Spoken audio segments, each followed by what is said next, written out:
I'm going to call the meeting to order. It's 7:02. Our first section is going to be the flag salute, roll call, and we're going to approve the meeting agenda. So just roll right through it. Okay. All right. I would like to introduce Mercedes Ramos from Avison Global Leadership Academy to do our pledge. Go Mercedes. The pledge of allegiance. Place right hand over the heart. I pledge of allegiance to the flag of the United States of America and to the republic for which it stands, one nation, under God, indivisible, for liberty and justice for all. Thank you. Thank you. Roll call. Let's go with Councilmember Veronica Jones. Here. Councilmember Knapp. Present. Councilmember Lyford. Councilmember Lyford. She is here, but she's on a phone. She might not be able to unmute. Here she is. Thank you. Councilmember Aranda. Hello. Thank you. Councilmember O'Malley. Here. Councilmember Dr. Thomas. Present. Thank you. Councilmember Arnzen. Here. Councilmember Malone. Present. Councilmember Cauliflower. Here. Councilmember Wilkins. Is Councilmember Wilkins here? No. Councilmember Petrie. Okay. Councilmember Peck. Here. Thank you. Councilmember Barber. Here. Councilmember Markison. Here. Councilmember Vega. Present. Okay, I think that's everybody. So we're missing 2 people. 14, we have a quorum.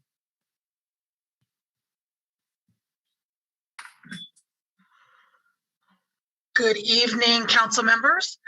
The executive committee met on Tuesday, April 12th to set the agenda for tonight's meeting. And the agenda was sent to you the morning of the 16th. I received one addition, which we will add now under community reports. Item 5.4, Rotary Club, Mark Mariscal reporting. I also have a CT report for Census Tract 4601, which will become item 8.2. Are there any other changes? I have one. Is that Councilmember Barber? Go ahead. Yes, please. At item 6.3, I just want to make note of the correct plan number. Yes, please do. So that would be RP AP 202 101 1115. Great, noted. Thank you, Vice Chair. Any other changes? Hearing, go ahead, Dorothy. Yes, who is representing Highway Patrol? I think we might have a different name. Officer Boyd is here, I saw. I see him. I don't know if I saw Officer Keller or Bay. Officer Boyd, are you here on your alone? Yes, can you hear me? Yes, we can. Yes, Officer Boyd is here. Okay, great. So making that change and seeing no other changes, I move that we accept the agenda for tonight's meeting as amended. Second. All those in favor? Aye. Aye. Aye. All those abstentions? Motion carries. Okay, we move on report, and I'm the first report.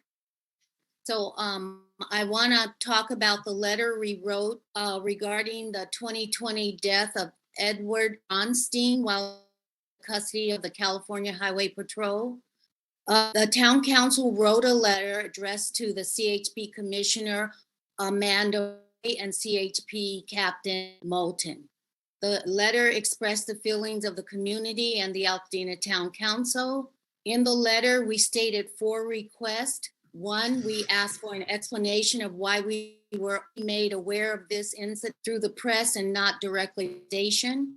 2, that any California Highway Patrol policies or laws or state policies or agreements between law enforcement departments that speak to California Highway Patrol officers conducted specifically regard to use of force be reviewed and revised as necessary.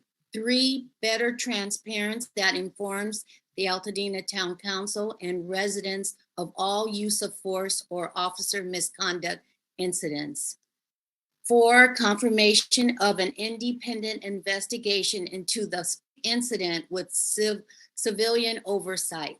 The entire letter can be found on the webpage.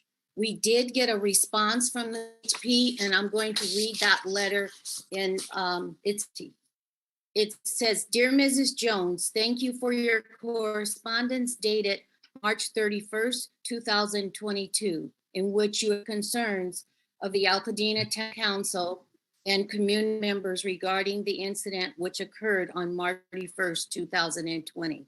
The California Highway Patrol Altadena area greatly value partnership with the Altadena Town Council, and we are committed to together with community stakeholders to ensure Altadena continues to be a safe place to live and work. Although pending litigation precludes a discussion of the matter in question this time, I want to reassure you that the California Patrol Altadena area remains steadfastly committed to do everything it can to be an integral and indispensable component of the thriving community of Altadena. Our employees value trust bestowed upon us by the community and take seriously our commitment to those whom we are privileged to serve. I look forward to our continued partnership. And D.S. Moulton, Captain. So that was our response, and we're going to be diligent in keeping up on the matter and keeping informed. We will keep the community informed as it progresses forward. Okay, that's my report. So we'll move on to the Vice Chair's report. Thank you, Chair Jones. Good evening, council members and community members and those here to present tonight. I am a lifelong Dodgers fan, and it was a great source of pride for me that my youngest son attended Cleveland Elementary School, famed Dodger number 42, Jackie Robinson's elementary school alma mater. Jackie Robinson would go on to graduate from Washington Junior High School, now Octavia E. Butler Magnet, and Muir Tech, now John Muir High School Early College Magnet, before attending Pasadena Junior College, now Pasadena Community College. He would eventually become the first Black Major League Baseball player, breaking the sport's color barrier, making great and positive impacts on the league and throughout professional sports. Since 2004, the country has commemorated and honored Jackie Robinson on April 15th, known as Jackie Robinson Day, where on that one day, at all Major League Baseball ballparks, all players, coaches, and managers on both teams, as well as the umpires, wear Robinson's uniform number 42. April 15 was opening day in 1947, Robinson's first season in the major leagues, thus making last Friday the 75th anniversary of Jackie making his major league debut. Last Friday, the Dodgers spent the day with the Robinson family, visiting places that were meaningful to him, which included Muir, where Dodgers Mookie Betts and David Price Join Jackie's son and granddaughter, as well as Muir Principal Dr. Gray and many others, for a special unveiling of a mural created by Jonas Never, celebrating Jackie's life and legacy. If you get the chance, it would be worth your while to check it out. That concludes my report. Okay, we're going to move to the recording secretary's report. Councilmember Ottenson. Thank you, Chair. Last week, hello, Council. Last week, you received the minutes from the March 15th, 2022 meeting. There were no additions or changes sent to me. Are there any this evening? With none, I motion we accept the March 15th, 2022 minutes as delivered. I second. Seconds. All those opposed? Abstentions? Motion.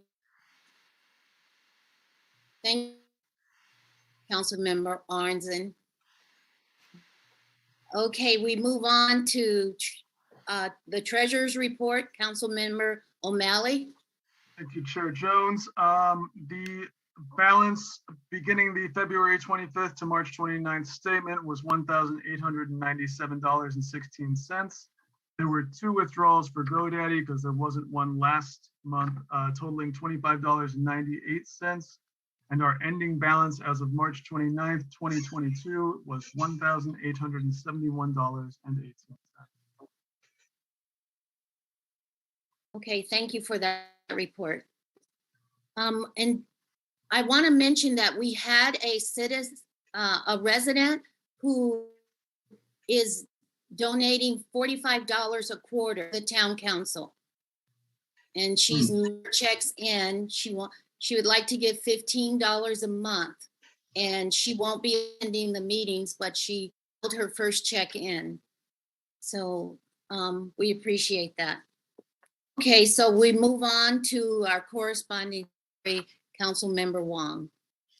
Thank you, Chair Jones. Again, this is Earth Month. So a lot of our events coming up, and there are a lot of events happening already as we're rounding the 3rd week of April leading into May. So just some highlights coming up here in April. Altadena Heritage will be hosting a live stream and event for the Owen Brown gravesite dedication. That's on April 21st.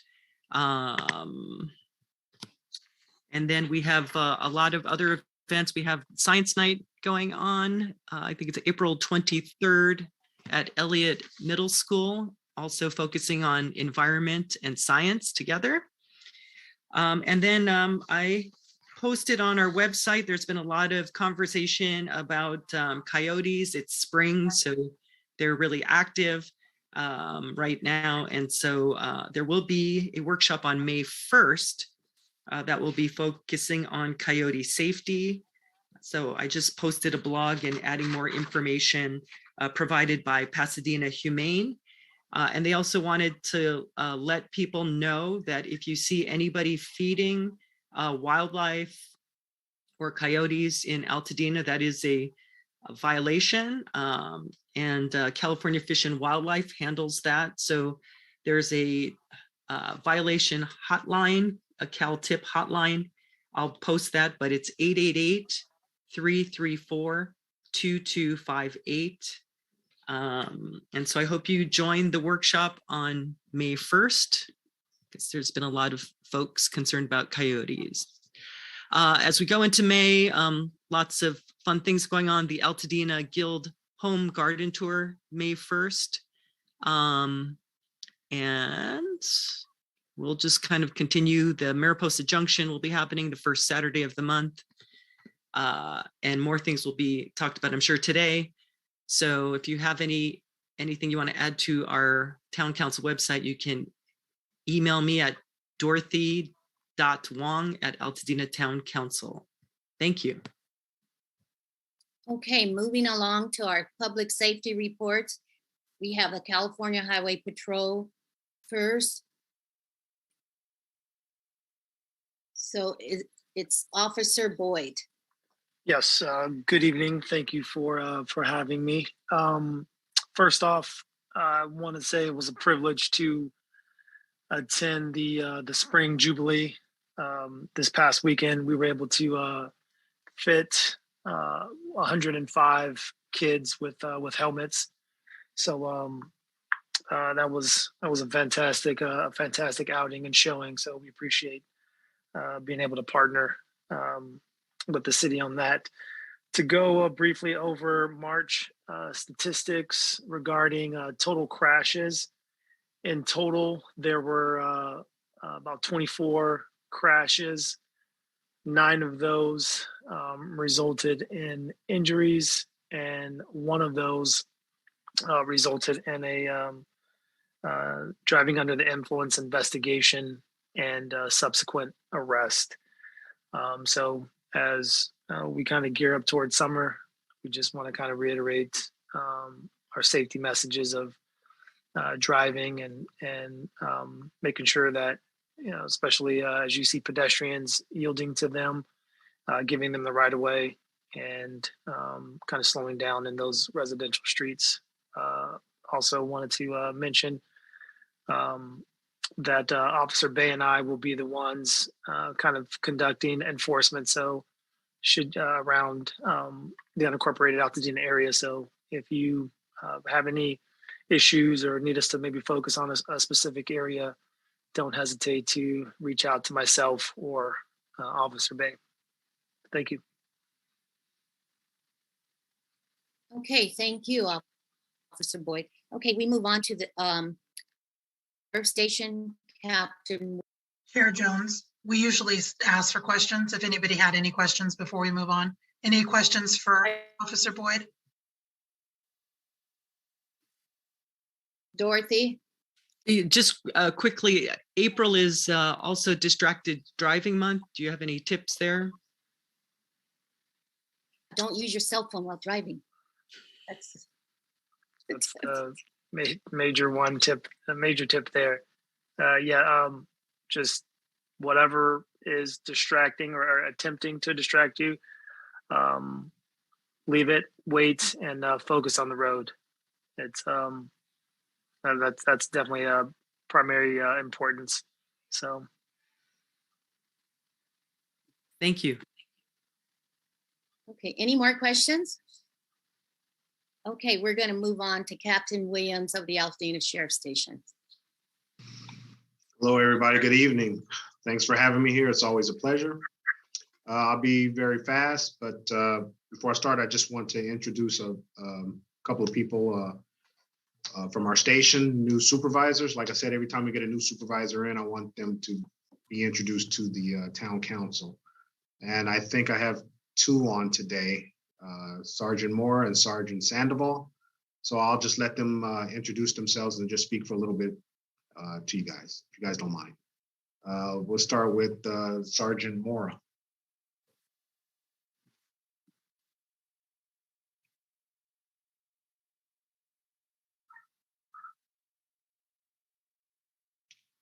I don't think we can hear you, so you there? All right, we'll move on. We'll come back to him.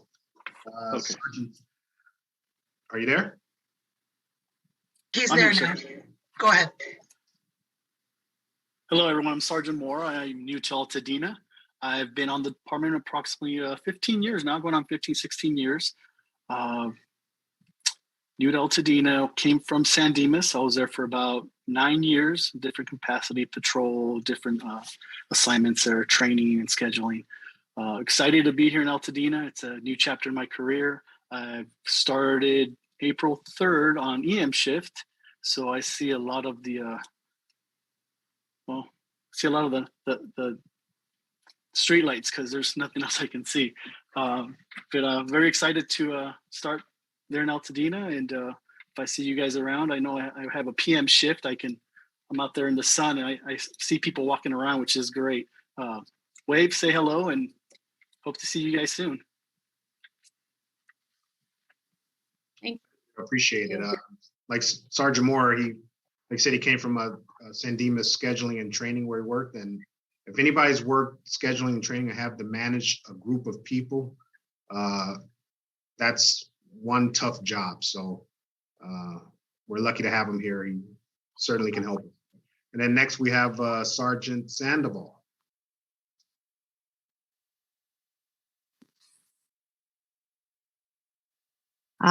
So I'm not very good at this technology. I'm not sure if you can see me. Can you guys see me? We can't see you, but we can hear you, and we could see you before. There you are. Now we've lost your mic. Are you there? We're here. We can hear you. Okay, I'm not sure. I'm having some technical difficulties here. Give me 1 second. I'm sorry. Are you there? We're here. It's okay to go on without the picture. It's okay. We saw you. Okay. Okay. Can you hear me too? Yes. Okay, perfect. Okay, I'm sorry. I apologize. I'm not very good at this Zoom thing. My name is Raquel Sandoval. I've been on the department for about 23 years.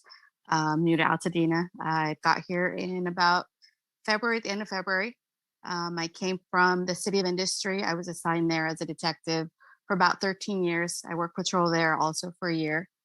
And prior to that, I started off my career working for the City of Carson as a brand new deputy, as well as like a community outreach type of deputy for their parks department. So, you know, I'm very in tune with as far as the investigative aspects, and obviously investigated a lot of different types of crimes. So I look forward to using my experience to assist the patrol deputies with, you know, their investigations with whatever crime trends we're seeing in our city. So I look forward to being in Altadena.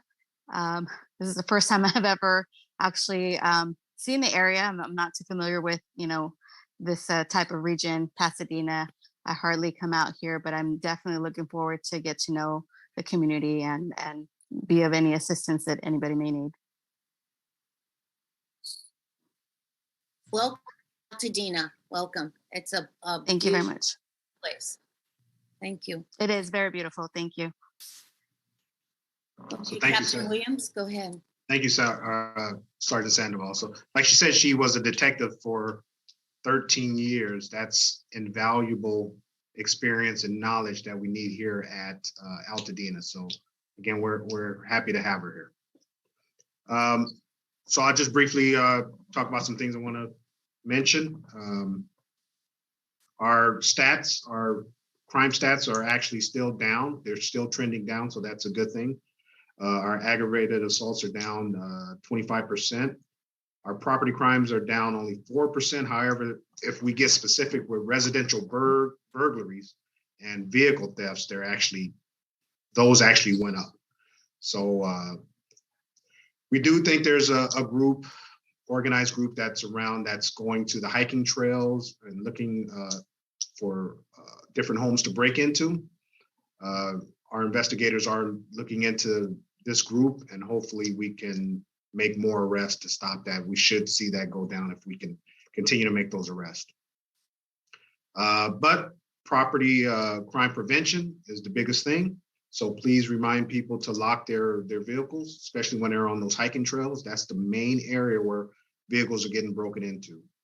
Of course, at night, catalytic converters are getting stolen from people's driveways. If you could park it in your garage, that's great, or park it in a lit area, that kind of helps out a little bit. And another thing we're seeing is fraud and scams when it comes to mail and email. And it's normally being targeted are the elder. So please remind people, if you get something in mail from Amazon or Apple and they're asking for money, you may want to double check before you send the money. If you see a link that doesn't seem right on your phone or the computer, before you click on it, double check. If anything, if you can call the station or bring your mail to the station, we'll let you know if it's legit or not. But in most cases, 99% of the time, it is not. So please remind as many people as you can, especially the elderly, because that's the the population that's being targeted the most. An event coming up April 30th. That's a Saturday, is National Prescription Take Back Day. It's being sponsored by the DEA. So we're going to have some event here at the station where people can come and drop off their prescription drugs, no questions asked. We do ask that you do not bring needles or things that can poke us, because that becomes another danger that we just don't want to deal with. But if you have prescription that's old, that needs to be discarded, and you had it for years or months and don't know what to do with it, come on down to the station between 10 and 2 on April 30th. That's a Saturday. And we'll take that off your hands for you. No questions asked. Our Baker to Vegas team, they did pretty good. They completed their race. So we'd like to thank all of you guys for supporting us in that aspect. It was a nice, fun event, and it was safe for us. So we're kind of glad it's over, and we're looking forward to having a better team next year. The last thing I want to talk about, and I'll probably talk about this for the next few months, I'm going to recruit heavily for our station volunteers, and our CAC, that's Community Advisory Committee. Our station volunteers, they serve a very important position here at the station. There are a lot of things, events that we have here at the station that I just don't think we will be able to do without our volunteers. So I want to increase that. So if anybody's interested in being a station volunteer, please call the station and we'll set you up and work something out. Also, our Community Advisory Committee, I believe, it's been a while since we had one here at the station, and I think they are an important part of our station and a community. It's that liaison between the sheriff station and the community. It's a good way of getting information out. They do learn the ins and outs of some of the ins and outs of the department, so they'll know how we act and react. So I'm going to be asking people if they're interested. We had a meeting last month, and it was very productive. We're having one tomorrow at 6 p.m. So if anyone's interested, please call the station, and we can make sure that we set that up so you can be a part of that. Both volunteers and the CAC, it does require a small background check. It is very minor. It's not very extensive. It's not like we're going to go knocking on your doors or knocking on neighbors' doors or checking with your past employers. It's just a quick, simple check because there is a sense of security within the station since you will be coming in and out of the station, that type of thing. Other than that, that's all I have to report, unless there's any questions. No. Oh, Leah? Captain Williams, do you have a flyer on the National Prescription Day that we can post next door and on Facebook? I sure do. I'll make sure I email that out to you guys right during the meeting. Also, we will be sending out reminders on our social media outlets. Great. Thank you. No I problem. have a question. Who would you contact if you're interested in being in the advisory committee? Right now, you would contact me. Okay. And for right now, and then we'll set that up. Thanks. Yeah, no problem. Councilmember Knapp. I just wanted to confirm that people can bring in over-the-counter medications as well that they want to get rid of to this event on the 30th. Absolutely. Over-the-counter medicine will be accepted. Okay, any more questions for the captain?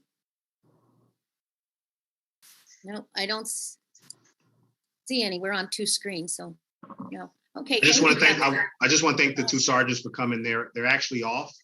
I think they're having training right now, I believe. So I want to thank them for taking time out of their day to come to this meeting. Appreciate it. Yes, and thank you for bringing them. Thank you. All right. Okay, we're going to move on to Maria Grecken, Fire, LA County Fire. Good evening, everybody. For the month of March, we had a total of 361 responses in Altadena. 302 of those were for medical calls, and we did transport 224 patients. We had 6 fires. One was a cooking fire, one was a trash fire, 2 vehicle fires, and then the other 2 were structure fires. The first structure fire on March 10th on Lincoln Avenue was in a commercial strip mall. And it was accidental in nature. It was the failure of an electrical outlet in one of the units. It did rise into the attic, and unfortunately there's a shared attic from all of the occupancies there in the strip mall. So it did do most of the damage in the attic. The losses from that fire are $100,000 on property and $25,000 on contents. But the firefighters did an amazing job with that, and they're estimating that the value that they saved in that strip mall was $1.4 million. So even though there was a $100,000 loss, the majority of it was saved. The second structure fire was on Altadena Drive at a school, and I believe it was St. Mark's School, but I'm not sure. It also was accidental. It was a lamp that was being held onto a counter by a clip. So it was kind of a clamp lamp.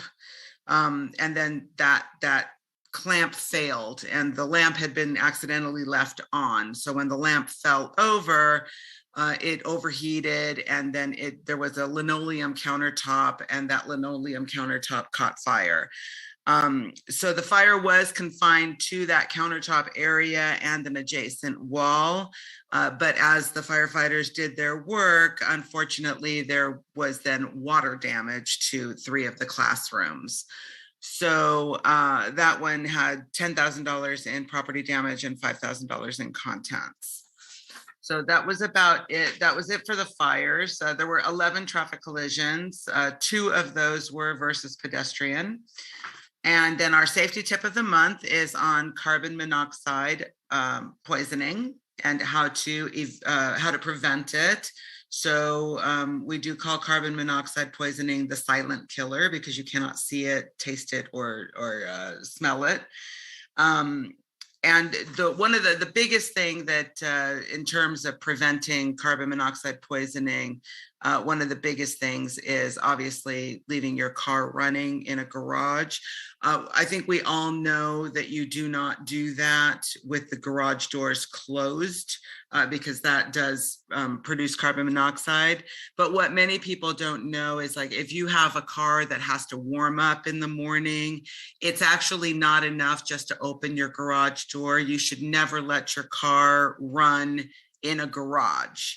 Even if the garage door is wide open, always pull the car out onto the driveway if you need to leave it running.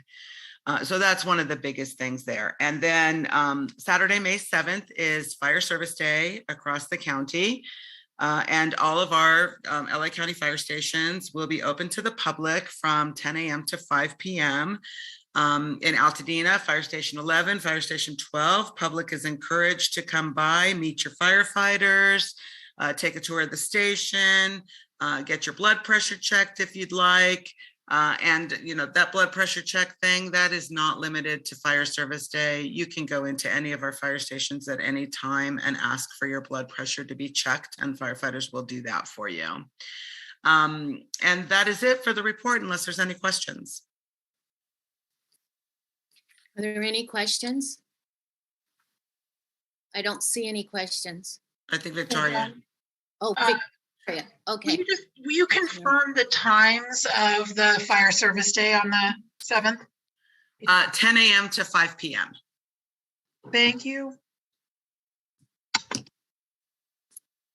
Any more? Okay, we're going to move on, and I'm going to make a change here. We have Mark Mariscal here to make an announcement for Rotary, and he has to be at a meeting, and he's actually going to be late. So I'm gonna take some executive privilege here up on the agenda to now. Mark, for Rotary, Mark Mariscal. So 2 minutes. Basically, I'm going to hold up and it probably won't focus in, but this is a ticket. And so the Rotary Club of Altadena is holding a community pancake breakfast on Saturday, May 21st. We talked with Captain Williams, and instead of the dollars all just going to the sheriff's station, which is where it's been the last couple of years, he agreed to allow us to expand it to 2 other organizations, one being Outward Bound Adventures on the Muir campus, all the funds raised, and then the other, the Rotary Club wanted to help the Altadena Town Council with just a straight out kind of generous contribution of part of the proceeds. And so, you know, every ticket that is sold at El Patron or Grocery Outlet is kind of going to be split between those 4 groups: AMRT, the Altadena Mountain Rescue Team, the Explorer Program, and then Outward Bound, and then the Town Council. But I would like to encourage all of you that I would be willing to give a handful of tickets to your chair, Veronica, to spread out. And every one of those tickets that you sell, Altadena Town Council, 100% of that, all $5 of that, will go directly to Altadena Town and Country Club. So the ticket prices are $5 suggested donation. If HEC members want to, Town Council members want to sell them, you can then just funnel all the money back to Veronica or to your treasurer or to Rotary Club, and then we can write one check for that. And then at the end, also on May 21st, at the end, somewhere the week after, we'll write you a check anyway, just for your operation. Our Rotary Club has talked about helping Altadena Town Council out in the past. You know, we've tried to sponsor a couple little things, but you know, it's time that we step up a little bit and help you. And after hearing about the woman who's giving the $15 a month, you know, Rotary Club is here as service, and we're here to do it. And thanks to Captain Williams allowing us to do that. And as you know, a couple of your town council members are Rotary members also, and one of them knew about this and the other one didn't.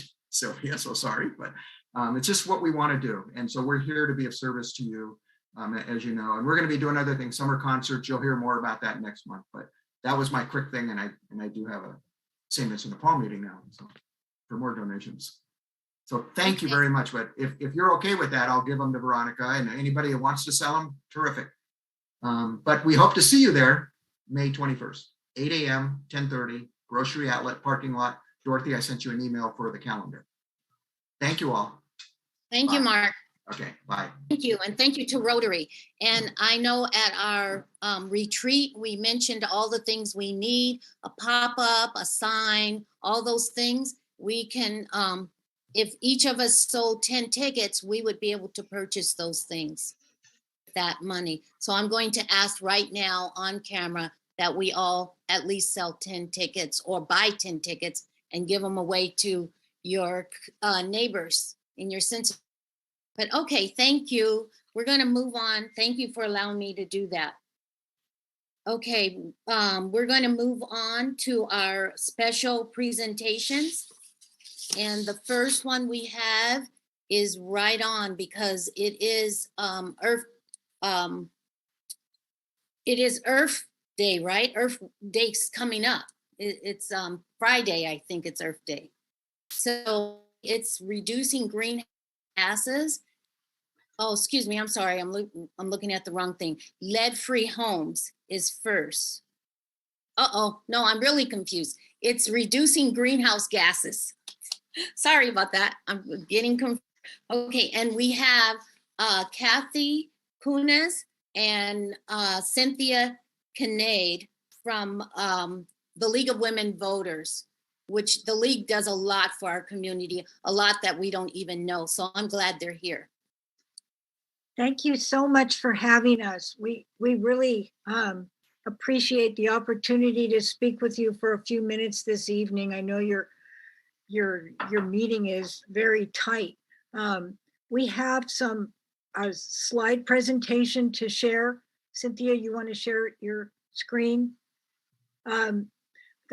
The League of Women Voters has a natural resources committee. It's the League of the Pasadena area, which includes Altadena and a number of other cities in our area.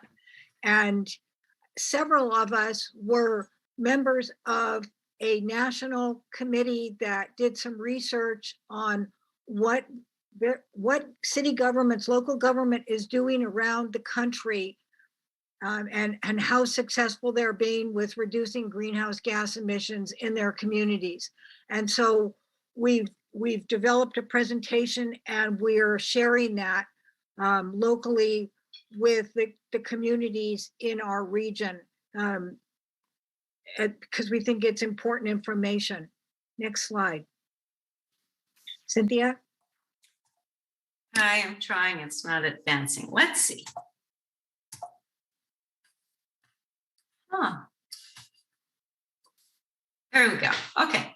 Okay, and the league's role is to inform citizens. And so we're hoping that we can provide some useful information to the Altadena Town Council and to the public that listens to the meetings. And why does climate action matter to, you went too fast. Sorry. Oh, wow. Having a little problem here. Wait a minute. Let me start again. I'm going to start again. I'm sorry.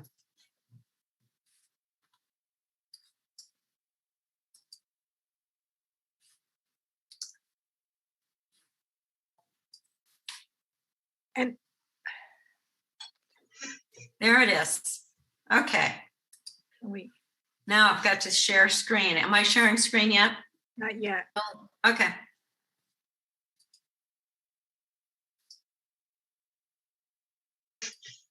There we go. Okay.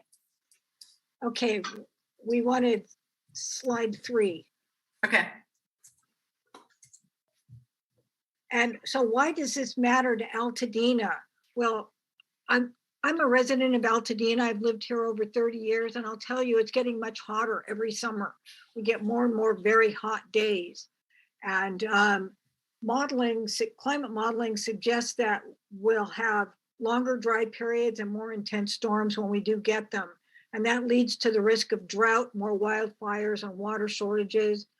We have smog, air quality issues, and gas appliances also in our homes contribute to indoor air quality issues that we're beginning to learn about as well, and those have health effects. So there's a lot of reasons for us in Altadena to be interested in this. The County of Los Angeles is in the process of preparing a climate action plan that will address the unincorporated areas within the county, and that includes Altadena. And I was told today by the staff person at the county that the draft climate action plan will be released for public review next week. And there is a draft environmental impact report for that document that will be released in May. And they will also be hosting a public workshop.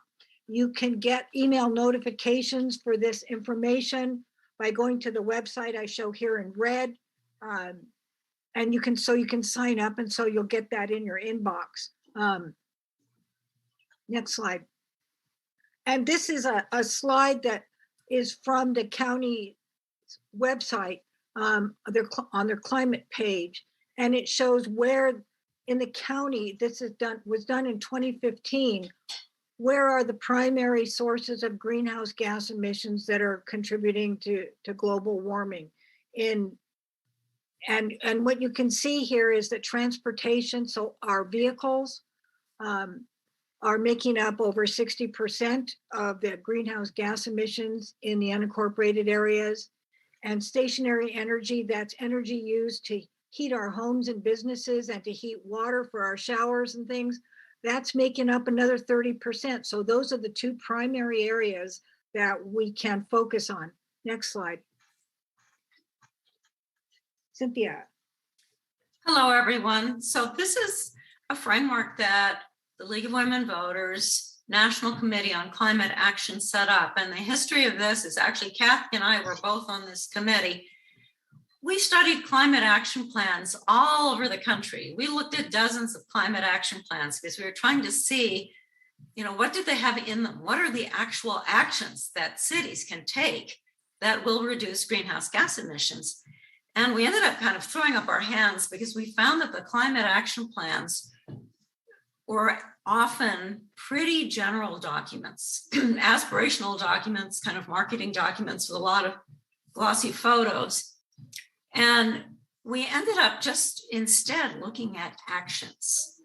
We did a lot of research all over the country and looking at what cities actually do. And we were pleasantly surprised. Cities all over the United States are taking actions. So we decided to prioritize them. What are the things that cities actually can do, that they have legal authority to do, and that work in terms of reducing the greenhouse gas emissions, which, as you all know, that's what causes climate change. So this is the kind of the infographic that lists the top 10 things that cities can do. And when you look at that climate action plan for LA County, look and see if these are on there. We don't have enough time to go through these, but I'm gonna kind of blast through them and you can see what they are. Number one, and you guys are in good shape on this. I actually live in Pasadena, so you're in a better situation than we are actually, because the county has already decided to go ahead with what are called community choice aggregation, 100% renewable by default. This was decided in December of last year by the Board of Supervisors for LA County, and it starts in October of this year. So that's very good. This is a complicated slide. We're going to give you these slides and hopefully it'll be helpful so you can look through the 10 actions. This one is just interesting. This is a town in Kansas that was hit by a tornado and they rebuilt themselves to be a 100% clean energy city. This is in Sierra Madre, where they are actually powering the city right now with a solar array that they erected. And I think it's just opening now. They're powering the city's operations, not all of the energy in the city. Action number 2 is prohibiting gas in all new construction. And Pasadena just kind of made a landmark about 2 weeks ago by our city council voting on a resolution. They don't have the ordinance yet, but it's on the way. As you probably know, methane gas that we use in our homes is a powerful greenhouse gas, and it's causing climate change. We got to get rid of it. And this is up to cities usually. Health aspects, this is very serious. The scientific information right now is pretty much undisputed that methane escaping from our stoves causes respiratory illnesses and other illnesses, but particularly pediatric asthma. Action number 3, your municipal buildings are your buildings. Any buildings that you have control over in Altadena, your library, for example, this can be retrofitted. You can have rooftop solar, heat pumps, insulation, all these different ways that you can actually use your municipal buildings and your schools as examples of, that point the way to the rest of the community. This is a picture of some cities that have done big projects with municipal buildings that are really great, covering landfill with solar, for example. Number 4, incentives for private buildings. You have to give, private owners incentives. Rooftop solar is a big one. We've got to have more incentives for private rooftop solar. And you see all kinds of initiatives all over the country to make it easier and more affordable for people to retrofit their buildings for efficiency, for example, for lighting. Action number 5, this is what we call distributed energy. That is basically rooftop solar, getting energy at the local level from buildings on the ground. And you have some wonderful examples of distributed energy generation. What we know from the scientists is that in order to survive climate change, and it's really, survive is the right word because it's going to get very serious, we are going to have to use both distributed energy, meaning local, and what they call centralized generation, which means utility scale, solar farms or wind farms out in the distance. Community solar. Kathy, were you going to talk about this? Sure. And this is a form of having solar panels, but having them within the community, but not necessarily on the roofs of individual homes. And so apartment dwellers or businesses can all participate in this and be a member of a local community solar array. And so that allows everyone to participate if they're interested in doing that. And it's very useful to help with ensuring reliable energy if we're having trouble with the distribution, the transmission lines from far away energy. Having a local resource is helpful. Cynthia? Okay. Yeah. And so this what, is just some cities. Okay, go ahead. Oh, these are some cities that have implemented community solar. I'm going to advance the slide. Kathy, I think you're going to talk about this too. Sure. And I know there are lots of ways that municipalities can help with this. They all have fleets. Our sheriff's department has a fleet. Our post office has a fleet that they can lead by example. And there are lots of examples of how those departments are able to get very good prices on electric vehicles. Action number 8. EV charging stations. If we're all going to get electric vehicles, because transportation was over 60% of the greenhouse gas emissions within the unincorporated areas in the county, we'll need to have charging stations, and homeowners can maybe put them in their own garages, but those who live in apartments or leave their cars at work may benefit from having charging stations around town. And so this is an important consideration, and it's been happening all over.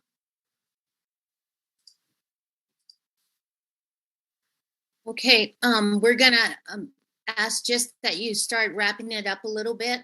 We're nearly done. Okay, thank you. I'm sorry. Yeah, this one, action number 9, these are incentives. You've probably seen rebates for various things. There's cities doing things in these areas all over the country. Action number 10 is the final one. And this is basically about city planning to reduce vehicle miles traveled through public transportation to include smart mobility hubs. Okay, I'm going to advance one more. Kathy, I think you were going to take this. This is what we're asking here. And let me just say this, we've been talking about a whole lot of stuff real fast. What's so exciting is, the good news is there's cities doing a lot of work on these things all over the country, and California is the leader. The bad news is we have to get all this done fast. And so what we're asking is now, this is so timely because the county's draft of their climate action plan is coming out next week. And we're asking that the Altadena Town Council and members of Altadena use the 10 actions checklist that we've shown you tonight to see what's in that plan and to see if they're focusing on the correct things.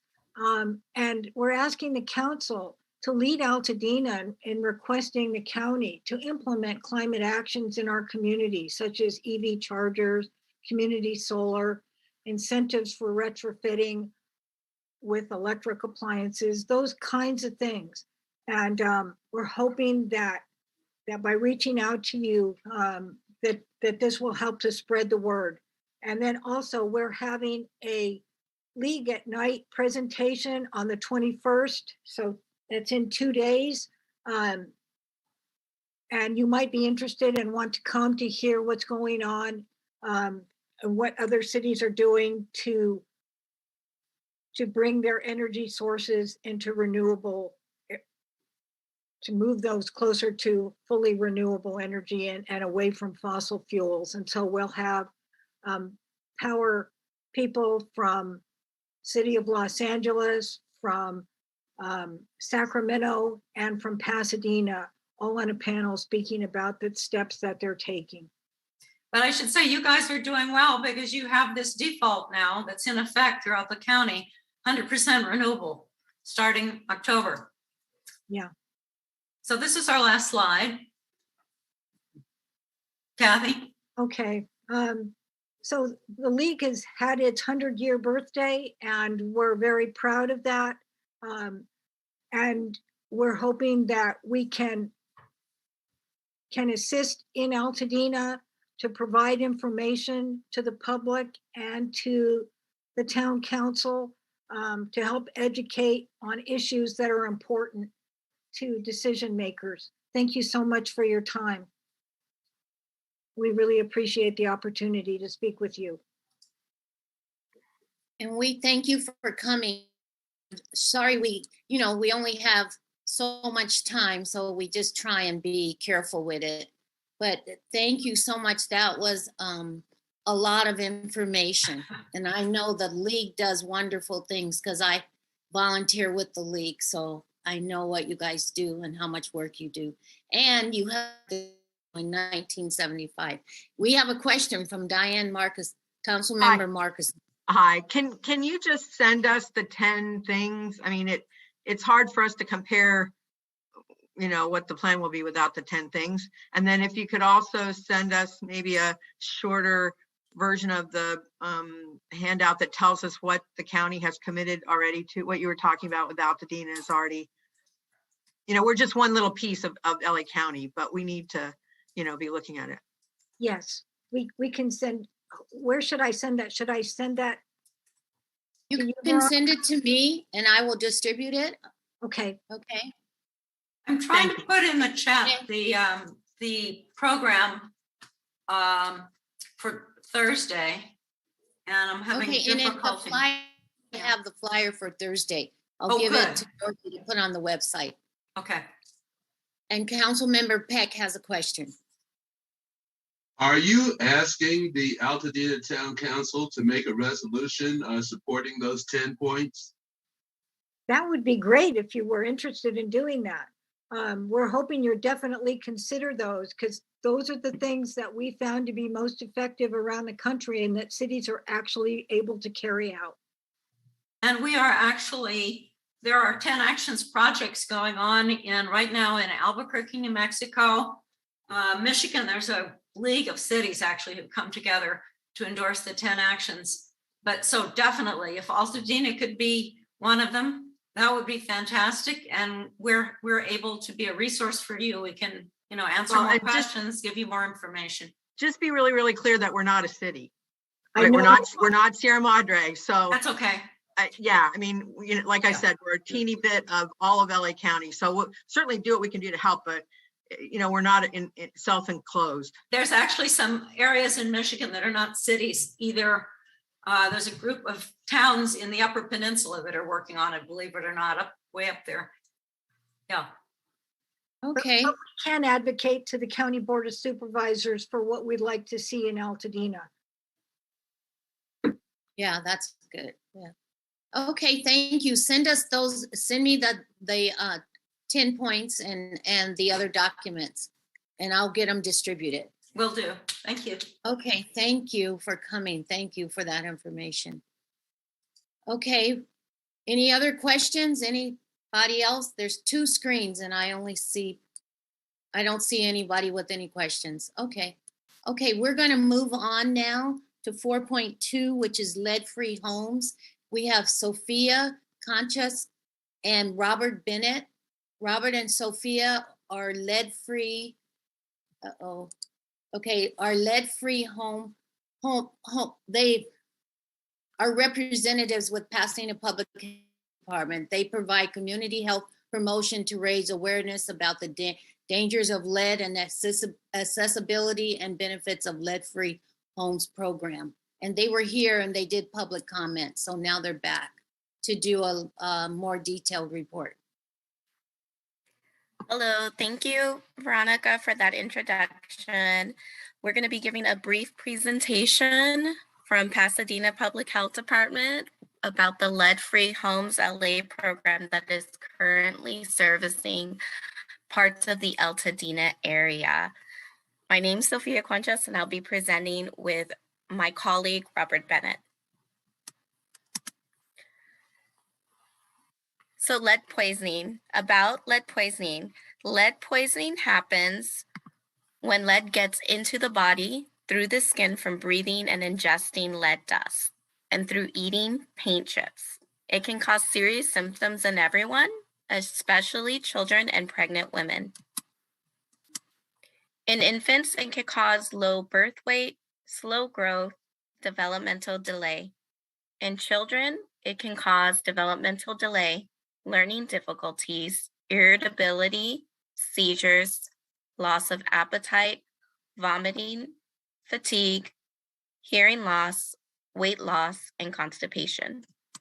In pregnant women, it can lead to miscarriage, stillbirth, premature labor, birth, and in adults, it can cause symptoms of high blood pressure, joint and muscle pain, difficulties with memory or concentration, headache, abdominal pain, and mood disorders.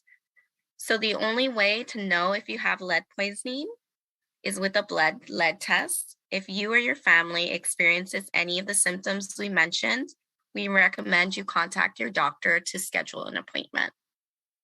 I do want to mention here that children are usually checked for their blood lead level every year through the finger prick test. And Pasadena Public Health Department does receive referrals from the neighboring CLIP program, as well as Los Angeles County has a program. So doctors are supposed to notify the programs and then they would refer for this program as well. So this is phase 1, but we're currently in phase 2, as you can see, which is the orange area. So in this phase 2 orange area, we are servicing this section of Altadena.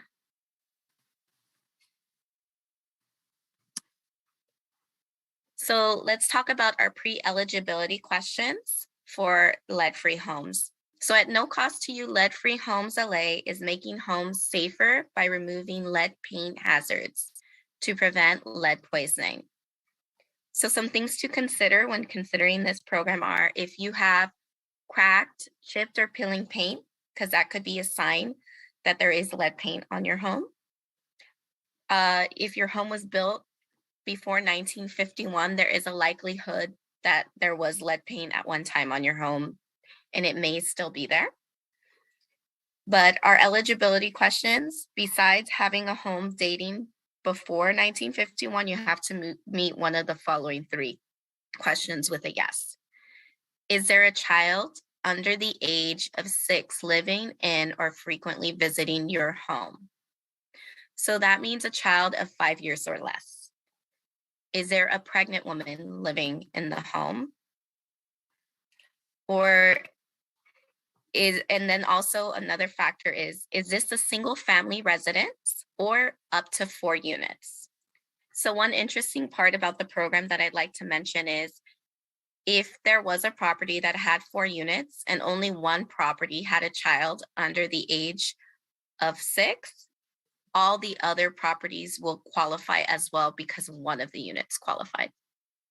So if you answered yes to the questions, you may qualify for free services to remove lead paint hazards inside and or outside your home. So I'm going to be passing the presentation over to my colleague, Robert Bennett, to go over steps to a healthier home. Good evening, everybody. I'm Robert Bennett. I work with Sophia over at the Pasadena Public Health Department. Thank you for having us again thank you for having us again to talk with you. We were here last month and got to speak briefly about the program. We have been doing outreach and door knocking in Altadena. We were actually in 4603.02, the census tract earlier today, doing some door knocking along Marty Post just for a little while. So we are out in the community raising awareness in Altadena. So the first step when we talk with everybody, we make sure that they're aware of the first step is actually submitting the application. So that's either calling in to our office. We have a phone number that we provide to people, or they can go online to leadfreehomesla.com. So those are the two options that people have. We can either help them submit an application over the phone, or they can do it all online. After that, the second step is scheduling an appointment.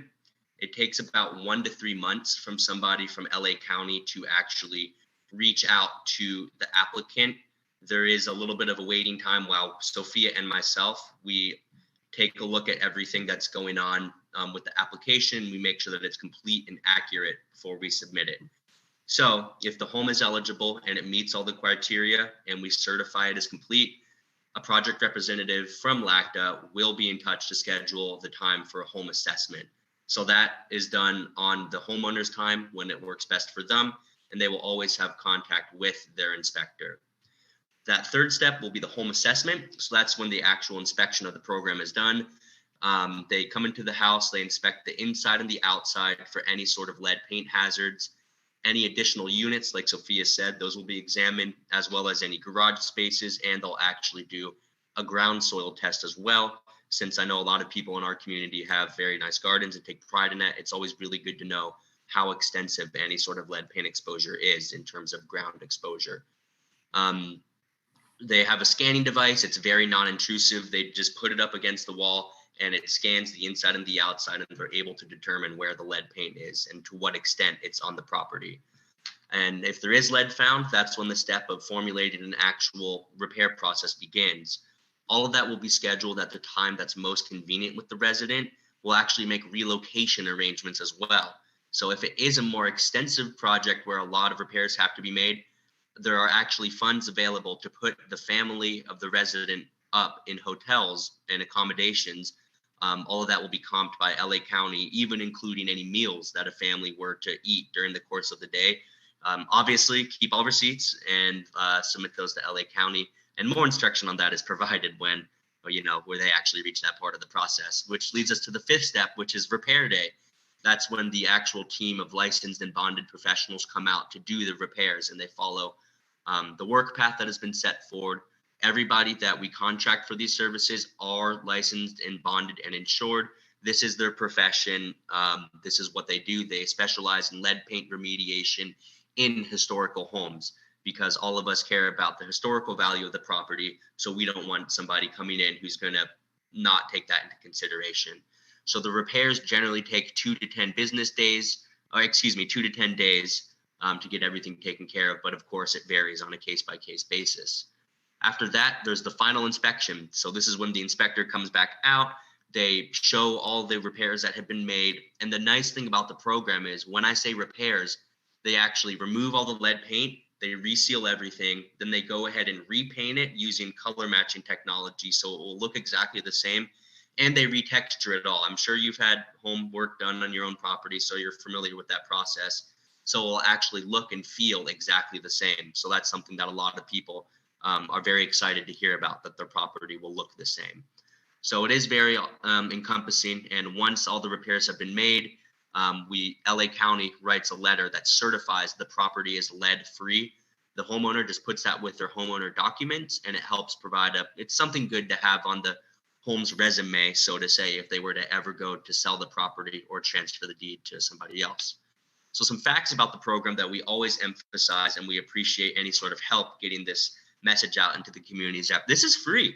This is a 100% free service. At no point will any tenant, landlord, homeowner, family member, will anybody have to pay out of pocket for this service. The funding comes from a lawsuit settlement from LA County against Sherman-Williams and a couple other paint companies. All of that money was earmarked specifically for lead paint remediation, so that's where all of the money for this project is coming from. The team that we contract out to will remove all lead paint hazards from inside and outside the home. Any lead paint that's found on the property, whether it's a windowsill, if it's on the pipes, if it's a tiny little bit in one specific corner, or if it's the entire property, we'll take care of whatever it is that gets found. So we always want to make sure that people understand that. Of course, in certain parts of our community, immigration and citizenship status is a very important aspect. So we always like to emphasize that at no point in the process will that sort of information ever be asked. No information that we collect is ever shared with any immigration agencies. It's not shared with the police department. It's all private. It's only the only information that we collect is only what's required for the scope of this project, and all personal information is kept very confidential.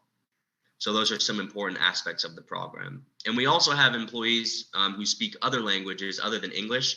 Of course, it's always important to be able to reach our very diverse community. So we make sure that we have that representation within our staff. There's also a neat thing about the website that they go to, leadfreehomesla.com. There's a little button in the corner. They can click it and it will translate it using Google into every single language that's out there. So that's been a really helpful tool for us to be able to reach all of our different community members. So the lead paint testing and remediation procedures are conducted by licensed and bonded professionals. These are people who do this for a living. It is their career. It's not just somebody random that we contract out to just because they're cheap and it's the easiest option. During the whole process, applicants and residents will have direct contact with their inspector for any questions and with their work crew. So everyone has a unique property and they have unique questions about their property. So they have the ability to ask those whenever that might be. Repairs generally only take a couple of days to a couple of weeks, but like I said, usually about 2 to 10 days, depending on the size and the amount of the hazards of lead paint that we found in the property, or again, outside of it. It could be ground soil, it could be in the garage or wherever it might be. And then just to continue with those program facts, like I said, the final inspection is done after the repairs are completed. That way homeowners get a chance to see what exactly has been done, the changes that have been made, and most importantly, that it's up to their standard, that they are satisfied with the results and all of the work that has been done, of course, done properly. And just because people's addresses don't currently fall within where the program's at, like we showed you with our program map, we will be moving from location to location to location through over the course of the rest of the year. So just because you're in and eligible for Lead-Free Homes LA at this time, we might be in their county or servicing their census tract a little bit later. So we always encourage people to check monthly. When they go to Lead-Free Homes LA, you just type in your property's address and it will tell you if you're in a service area or not. So that's a very easy way to screen out your ability to apply for the program. So it is great. This is just a very small and very brief amount. Here is some literature that we've been dispersing into your communities. Like I said, we have been visiting census tracts. We've been did 4610 the other day, and like I said, we were in 4603.02 for over the course of this past week, including today. We were actually out there for a couple hours knocking on doors, and then we'll be in 4611 in the next couple of months, making our way over there, and then finally 4613. So that's kind of to let you guys know what our course of action is. We're slowly moving eastward throughout parts of Altadena. So it is a wonderful program that people can take advantage of, and we already have a lot of applications coming in. So any help that we can do, anything that we can do to get the word spread out and spread throughout the community, we appreciate any sort of opportunities for that kind of collaboration. Okay, thank you. And do you guys have any questions? Are there any questions for Lead-Free Homes? Yeah, can you stop sharing the screen? Yes. Thank you. Okay, are there any questions? Hi, sorry. Billy Mo- Yeah. Councilmember I just have a, can I go ahead? Okay, I just have a simple question. You know, I have an older home just like many of us here. And so like you mentioned, I think earlier than 1950 or 1960s homes, the chances are they're all covered in lead paint. When you're talking about abatement of lead paint, I'm sure over the generations, there's many, many layers of paint on our homes. Are you seriously saying that they will come in and abate back down to the base level and recoat back? or are they just looking for exposed lead paint at this point to deal with? Any sort of lead paint that's found on the property, whether it's been sealed away through decades of repainting or if it's actually exposed cracking paint, all of that will be dealt with. The scope of the project, to put it quite simply, is any sort of lead paint that is on the property, whether that's, like you said, whether that is very obvious cracking, peeling paint, or if it is something that's been hidden away, so to say, for quite some time. That's the great thing about the scanning machine and the other devices that they have. They'll be able to figure out to what extent it's been buried, so to speak. Yeah, and I like the fact that you mentioned about the soil, because I know that was an issue in our neighborhood where people were repainting and remodeling and literally tearing, the grinders came out and tearing the paint down to the base, and there's dust everywhere. So that was always a concern if we're getting into the soil. But let's say you do come out and you inspect the property, but you don't find any lead paint. You did mention that you will certify a house lead-free after it's been treated. If you come out and you find that the house is lead-free and there is nothing required and there is no abatement, will you still supply a certification for that home? Yes, we will. Thank you for asking that clarifying question. Yes, so if we do the test and there is no lead paint found, LA County will still provide that letter that would go into homeowner documentation that the property owner would just keep hidden away for whenever they wanted to do something with the property. Yes, thank you for asking that. Thank you so much. That was it. Okay, thank you. Any more questions? Okay, thank you. Thank you, Sophia and Robert. Thank you. Thank you. We appreciate you guys having us, and we look forward to continuing our work with the city of Altadena. We appreciate you. And I understand almost 99% of the homes that you had in Pasadena had lead paint. Yes, and they're currently undergoing, there's some still testing because we had about approximately near 200 applicants in Pasadena.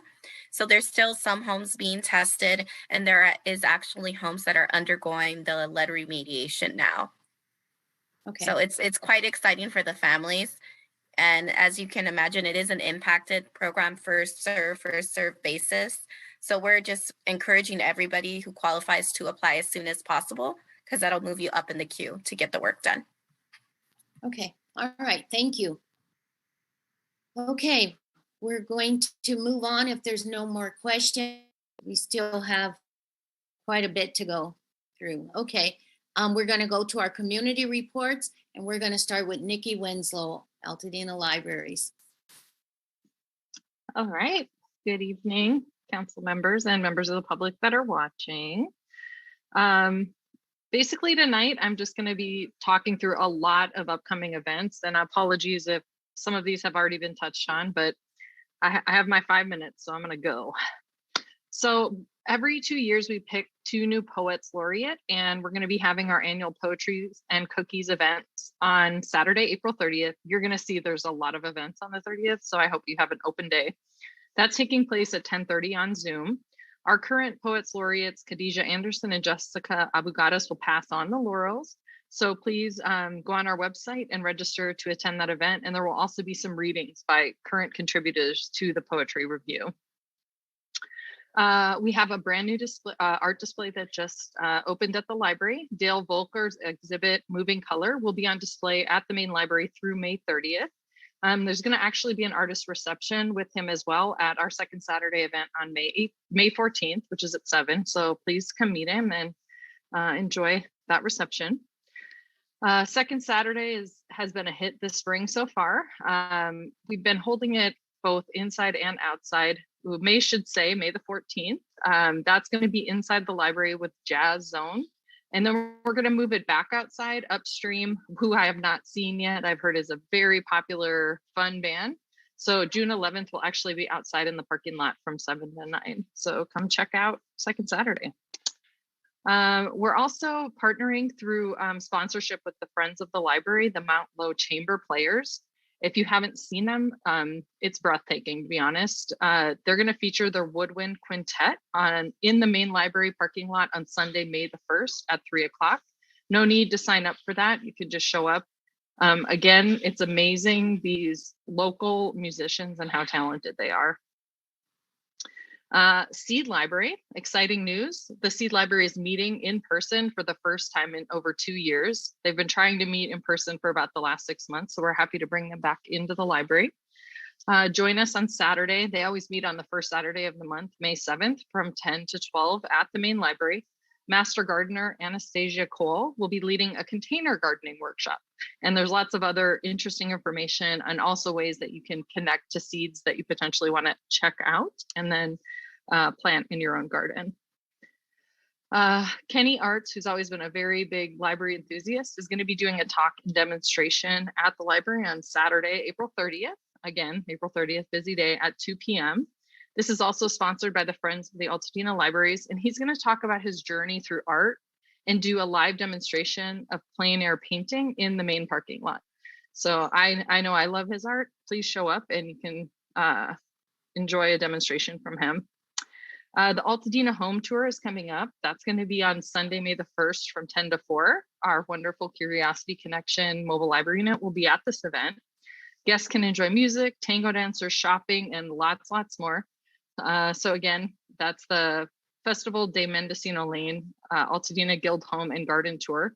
And just to emphasize all of this information and more, you can find on our website at altadenalibraries.org/programs. We actually partnered with the Altadena Lit Fest to host two nights of their workshops at our library. Those are taking place on Saturday, May the 7th, as well as Saturday, May 14th. More information on the website. First one starting at 6 and typically them winding up by 9 o'clock that night. We are really excited to announce we have a new adult bilingual book club. Those that are interested will actually be meeting in my office on Saturday, April the 30th at 3 o'clock. The first book, as you can see on the image on the screen, is Mouthful of Birds / Corajos en la Boca by Samantha Schweblin. They're going to explore lots of different books, art, media, and other things from contemporary Spanish language authors and other Latinx creators. So strongly encourage that as well. We're currently doing a bookmark contest, and as you can see, it's for all ages, from kindergartners all the way through adults, in celebration of National Library Week, which was the first week of April. Those that are interested can turn in submissions through April 30th at either of our libraries. We let the patrons vote, and they chose for our outdoor movie night at the museum. That'll take place on this coming Saturday, April the 23rd. Starting at 7, people can come take photos in the movie theme booth and enjoy treats and other ways to connect with your neighbors. Screening will start at 7:45, so please bring a blanket or some chairs and find a spot. Nature in Action at the Bob Lucas Library. Our branch manager, Diana Wong, is working with kids to grow butterflies at the Bob Lucas Library. So join us on Wednesday, April the 27th at 3:30. So where kindergartners through 2nd grade can learn about metamorphosis with this hands-on program and the full life cycle of butterflies. Free Comic Book Junior Day. This is their 2nd annual one being held, and that's actually at the Comics Factory in Pasadena. The Curiosity Connection will be out there. That's on Saturday, May the 8th from 12 to 5. It's an event for families and kids with festivities and free special edition comics, graphic novels, and lots of other giveaways. And there's going to be some authors and illustrators. So if you have enthusiastic comic book readers, it would definitely be a good event to take them to. And that's it. I think I did that pretty fast. So I'm happy to answer any questions all of you may have. You did do a lot really fast. Yeah. I hope Are there any everyone more can keep up. questions? Are there any questions for Nikki? No? All right. Good to see all of you. Thank you. You're doing a lot. Thank you. Okay, Sam, you ready? Parks and Rec, Sam Estrada. Sam, can you go just as fast? Yeah. So just going to kind of recap a little bit from our spring. We just recently had our Spring Jubilee events. The first one was on Friday, April 15th at Farnsworth Park. We had over 200 people there with giveaways and prizes for the kids. It was a wonderful event. So we were really excited to be able to have that event for the community. And then on Saturday, we had the Spring Jubilee Easter event at Loma Alta Park and had over 500 people. And it was a wonderful event, you know, with having the highway patrol and the seatbelt safety, as well as the Kona Ice. And we had a lot of local vendors, as well as girls were able to get free prom dresses that day as well. So it was a well-attended event by the community. I saw so many families walking away with smiles and wanting to be part of our future events. So the supervisor, she did an outstanding job, Madi Rahman, of putting that together and partnering with all the local groups. And we had Dorothy out there, as well as the our director assistant. She was there as well, and she enjoyed the event. So it was outstanding, and we were happy to see everybody come out there for this wonderful event. So that kind of wrapped up our spring programming. And right now we're going to be moving into our summer programming. And so at Loma Alta, we've already started our enrollment for the summer camp program. And it's a free STEM program that we're offering for kids ages 6 to 12 years old. And right now it's almost at capacity, and we have a few more spaces available. So it is fully funded by the 5th District, and that's why we're able to offer it free. And it's going to start June 13th and go all the way through August 12th, Monday through Friday. While at Farnsworth, we'll be offering a free program as well, but it'll be a drop-in, and it'll also be on Monday through Friday, and it'll go from June 13th through August 5th. And so that one's a free drop-in, so it's non-custodial, so kids will be able to still be able to do recreational activities and games with the staff there at the park. And then we have, moving over to our capital projects, we have a upcoming capital project that many of you will be familiar with at Farnsworth Park. We have our playground refurbishment project that's going to begin breaking ground on May 31st. So we're excited to see that project begin, and it's going to go throughout the summer. So we're looking forward to that. And I know a lot of members from the community and the town council have been part of that project and getting it done. So we're looking forward to that completion. We also have our farmers market tomorrow. So we're looking forward to that. And then some information about our pools we were able to get today is that our pool will be opening on June 11th. And it will be open on that day for classes and free rec swim. So you can visit our website to register for classes for people that would like to do swim lessons, as well as other recreational swim activities offered by our aquatics division. And so I'd also like to mention that we also offer our partners program. So if you would like to become a core community partner with our department, you can visit our website, as well as becoming any schools are interested in partnering with our parks to be offering classes or offer PE. The schools can register to become a partner going through our school's MOA, Memorandum of Agreement. And so you can visit our website and check that out. Go to parks.lacounty.gov, and all that information will be on there on how you can register and become a partner, and how schools can partner up with the LA County. And that's about it. Okay, thank you. Thank you. That was, I think they gave away 90 dresses or 190 prom dresses on Saturday. But there was, they gave out announcements. So okay. All right.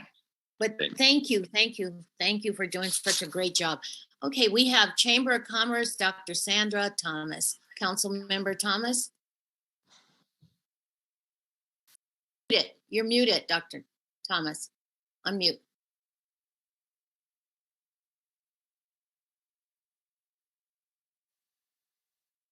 There you go. Can you hear me now? Yes. Thank you. Thank you, Madam Chair.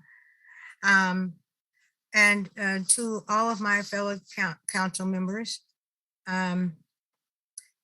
it's again my privilege to report to you on behalf of the Altadena Chamber of Commerce. And for those of you who just may not know, the Altadena Chamber of Commerce's only reason for existing is to support the businesses in Altadena, Pasadena, and the surrounding areas. Well, we've got some exciting events coming up during this whole entire calendar year. And it's my privilege just to share some of them with you this evening. Since March was Women's History Month, we were focused on women in science and the importance of community outreach. And our speaker for that was Jocelyn Ferguson, Chief Development Officer at Huntington Medical Research Institute. Well, it was a virtual meeting. We had it on the 31st from 10 to 11. And we hope that all of you that did have a chance to come by, we hope that you enjoyed it. It was just wonderful. And we gained a lot of insight on modern medicine. And then in May, let us not forget that the Altadena Chamber of Commerce will finally host its annual awards and installation dinner. And that's going to be on May 20th from 6 p.m. to 9 p.m. at the Altadena Country Club, Altadena Town and Country Club. And we hope that each and every one of you on the Altadena Town Council and in the listening audience will be there to enjoy that event with us. It's an event that has gone on for many, many years. And so we would love to have all of you there. And we also would love to have each and every one of you become a member of the Altadena Chamber of Commerce. There's a lot of work to be done in Altadena, and we need your help. Our Citizen of the Year this year is Deb Habestat, and our Business of the Year is the Altadena Farmers Market. I don't have to speak for them. Those two groups speak for themselves. They work very hard in the community.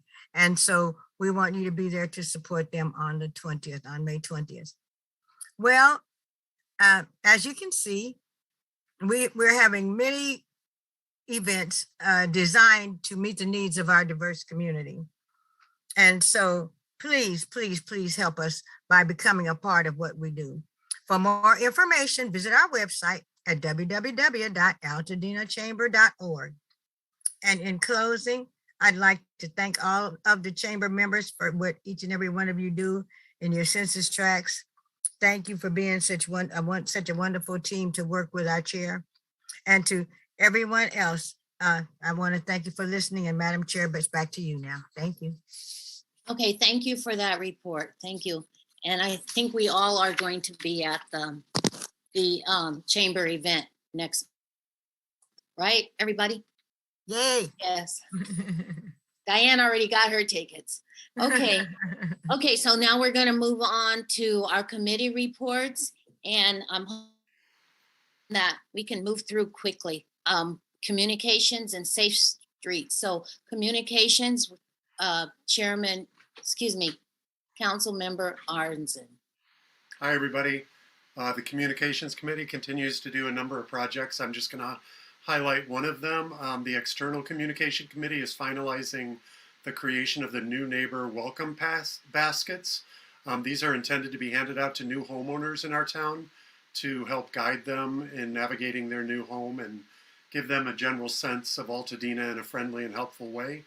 Elements in these baskets will include info on local government departments, maps, a community calendar, a magnet with main resource numbers, and we also want to include coupons and giveaways from local businesses. There will be a digital version of this welcome pack also available on the Town Council website, so people who already live in Altadena can have access to the information. And finally, if you're a business owner and you're eager to be included in the packet in some way with coupons or a giveaway, you can, I just put my name up on the screen. You can find that also on our website, and let me know and I'll make sure we figure out a way to tuck you in there. Thanks. Back to you, Chair. Okay, thank you. Okay, we're going to move on to safe streets. Thank you, Chair. So just really quick, I'll just fly through as well. The Altadena Safe Streets Committee, Traffic Safety and Mobility Committee advocates for safe, inclusive, and healthy streets for all users, regardless of modes and ability. So we started back up our meetings as we're all starting to move around again. February was our first meeting.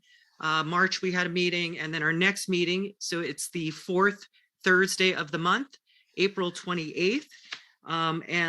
We're basically talking about different, it's really talking and listening sessions, and then also movement to get people aware of traffic safety and how we can all learn together to make our streets safer. So some things coming up really quick. May is Bike Month. And so that means also we're going to be focusing on Bike and Roll to School Day, which is May the 4th. Bike to Work Day is May the 20th. And then Altadena Heritage collaboration. May 29th is the Golden Poppy Bike Ride. Last year, Senator Portantino came out with this. And so that was a really great day. We're also working to follow up on our community pedestrian bicyclist safety training. So California Walks and Berkeley Safe Trek have been sharing how we can provide more efficient engagement and as it relates to traffic safety through their Street Story program. And also the county has a mobility plan step-by-step that identifies safe routes to parks and safe routes to schools. We're also doing engagement at the farmers market and other outreach events like the Spring Jubilee, where we partnered with Highway Patrol and built a bike and scooter skills safety course. Again, 105 helmets was the longest line of the day. It was really awesome to see the families running around and talking about traffic safety and how we can make it safer around our schools and parks. So again, join us at our next meeting, 4/28. The more we all get involved, the safer we can come up with solutions together. And again, 7 o'clock, I'll post that information. And then last but not least, Metro in Earth Month is offering free on Earth Day, the 22nd, free Metro micro trips and free bus trips. So on Earth Day, try out Metro Micro, Altadena, Pasadena pilot. Right now, we're in a 3-year pilot. Metro is going to come to our next meeting in May, hopefully. Can fit them on the agenda so you can learn more. And that's all I can talk about. Thank you very much. Okay, thank you, Councilmember Wong. Okay, we're going to move on to Councilmember Markuson with our land use. Okay, 2 weeks ago, the Land Use Committee met and voted on 2 items, and we voted to recommend approval with or without conditions. We'll have that information in the presentation. So the first presentation that we'll have is by Council Members Wong and Petrie. Thank you, Councilmember Markuson. So I want to also introduce, sorry, now I'm spinning around with all the things happening. I've lost my agenda. Where'd my agenda go? Anyway, I have Adrian Culici here with AT&T, the Yukon Group, to give us a short reminder. Here it is, sorry. Again, our project is PRJ 2021-03748. This is basically 4554 El Prieto Road in Altadena in the Upper Meadows area. And AT&T would like to install a small cell site at the Lincoln Avenue Water Company property. And so I would like to introduce Adrian Culici with the Yukon Group to give us a brief reminder of what the project is, and then I can follow up with how the community has responded. So Adrian, can you share your screen? Thank you very much, Dorothy, for the introduction, and good evening, members of the Town Council. My name is Adrian Culici with Yukon Group, representing AT&T, and I'm just going to give you a brief introduction to the project and why we're here. So I will share my screen and I'll try to blaze through the presentation quickly here. I know it's been a long evening. All right.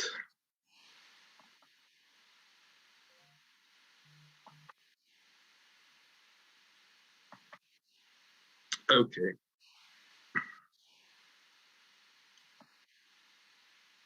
All right, first, I just want to give you guys a brief explanation of why AT&T is proposing small cell on El Prieto.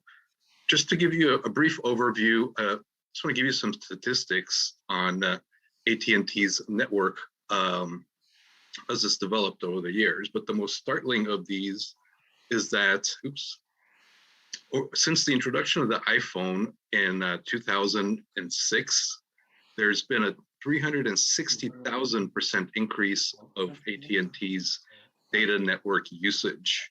Now, I don't have to explain to you that, the rise of streaming services and that have led to this, but the bottom line is that our bandwidth is decreasing at a rapid rate, and we need to fortify the network.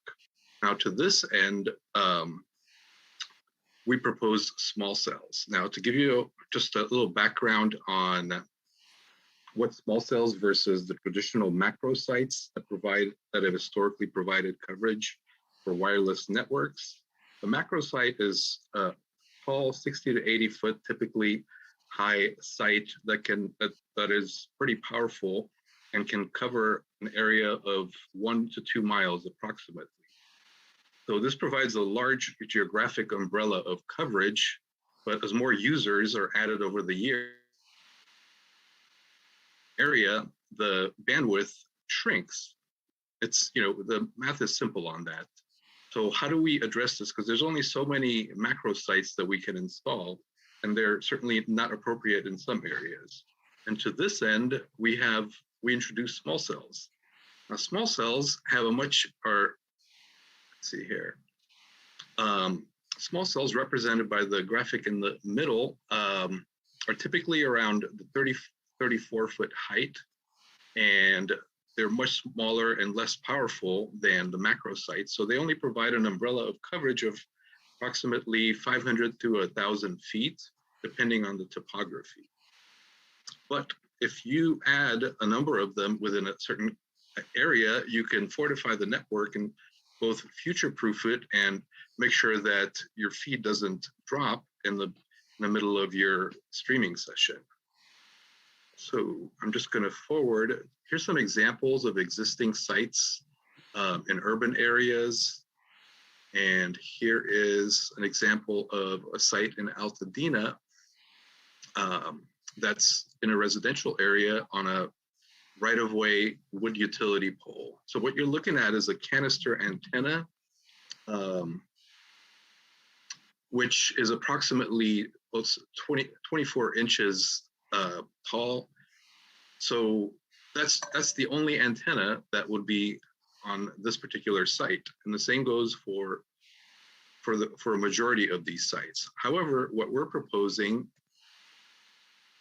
is we're on a hilltop. So we're proposing 2 poles to cover on the north side of the property, looking down on El Prieto, and on the south side of the property, looking down towards the southeast. So these 2 sites together provide a very good umbrella of coverage in this given geographic area. This is a photo simulation of the small cell from the access road off El Prieto. There's several existing wood utility poles up at the Lincoln Water property location. And what we're proposing is matching the look of the wood poles to essentially disguise them. They'll be painted and textured to match the existing poles. And each pole will contain one set of antenna, one antenna on the northern one and 2 antennas on the southern one. Let's see here. Here is a photo simulation from Rising Hill, which is on the south side of the hill. And that's the extent of what AT&T is proposing, and I can answer any questions that you have. Thank you very much.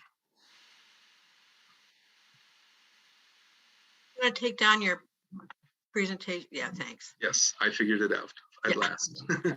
Oh, yeah, very good. Were there any questions? regarding the, okay, Dorothy, do you want to go ahead and do your statistics? Yes, so we basically surveyed approximately 500 feet radius around the Lincoln Avenue Tower reservoir area. And from that, the general consensus, I have 24 were fine with it. So basically close to 49 homes. We got some form of response or non-response from. And so 24 were either already AT&T customers or others were cellular customers, but the common thread was that they were often using their Wi-Fi service. I'm sorry, their Wi-Fi service to actually get their cellular service to work. So basically, most of the people we talked to, 24 were in favor, 18 were either non-responsive or the homes were empty.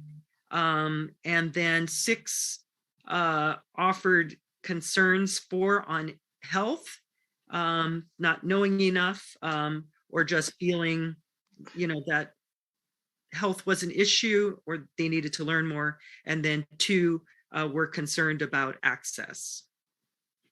So the top 3 cellular services at that point, and maybe that's not relevant. Shall we move on to that? So basically that was kind of the vote. There was, again, that's what we have there. Any thoughts? And then, well, and then you had, we can ask Ross if the people on the council have any questions, but also we need to do public comment. So you had a couple of public comments, didn't you? Do we really need to reread the public comments from the land use? The land use. It's the same comments, Diane. It's just the same ones from land use. They were into the record at land use. I'm just asking. Yeah, and we didn't receive any new ones. In my opinion, this is the official voting and the official review of the project. So I would say yes, if Dorothy can read quickly. Okay. I have to, so let me go. I'm gonna get— Well, in the meantime, are there any questions from the council? Yeah. Go find what you need to find. Go find what you need to find, Dorothy. Go find what you need to find. Okay. Okay. And then does anybody have any questions on the council regarding the project at all? I know we asked a minute ago, but just in case you have thought about it. Okay.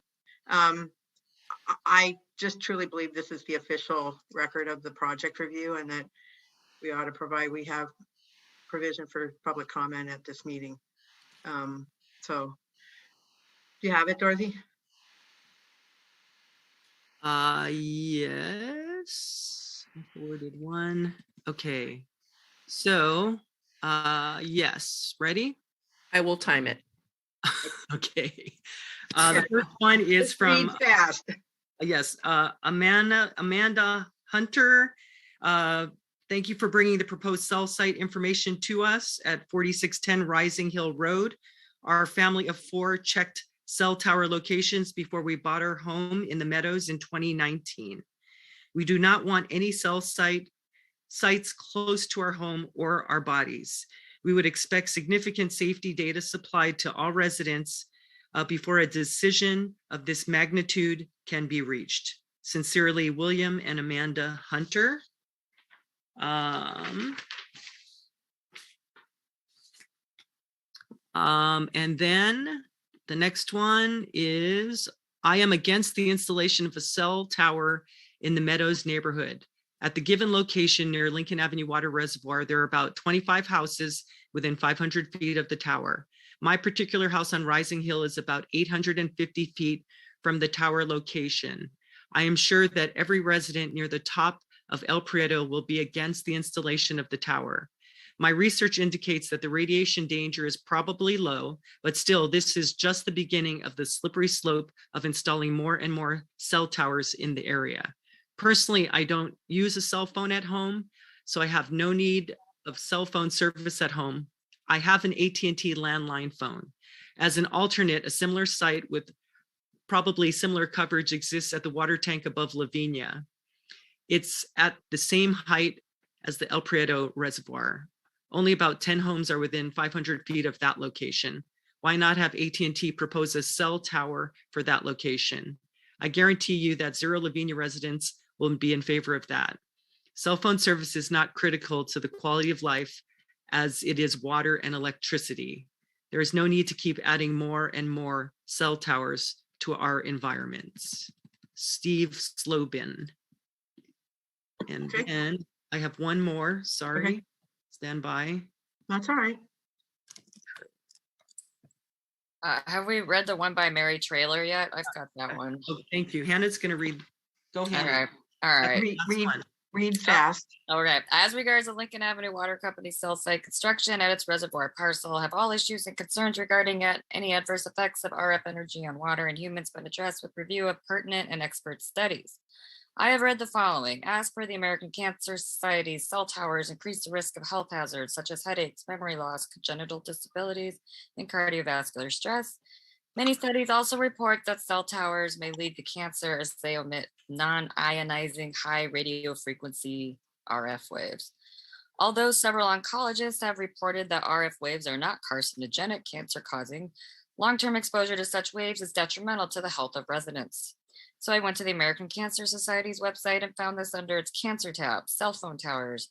The widespread use of cell phones in recent decades has led to a large increase in the number of cell phone towers, also known as base stations, being placed in communities. These towers have electronic equipment and antennas that receive and transmit cell phone signals using radio frequency waves. Cell phone towers are still relatively new, and many people are understandably concerned about whether the RF waves they give off might possibly have health effects. At this time, there's no strong evidence that exposure to RF waves from cell phone towers causes any noticeable health effects. However, this does not mean that the RF waves from cell phone towers have been proven to be absolutely safe. Most expert organizations agree that more research is needed to help clarify this, especially for any possible long-term effects.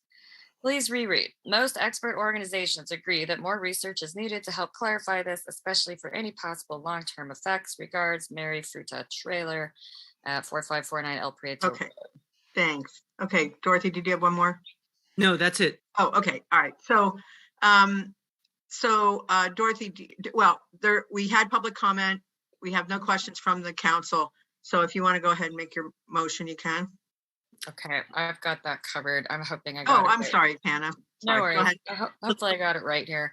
Before you motion, just quickly, I just wanted to say that, again, the concerns of health was what everybody brought up, but I don't think it's been said out loud in this meeting. Mr. Khaleesi, you sent me that really great thing just talking about the health. Do we need to mention that? Yeah, we don't respond to public comment. We don't respond to public comment.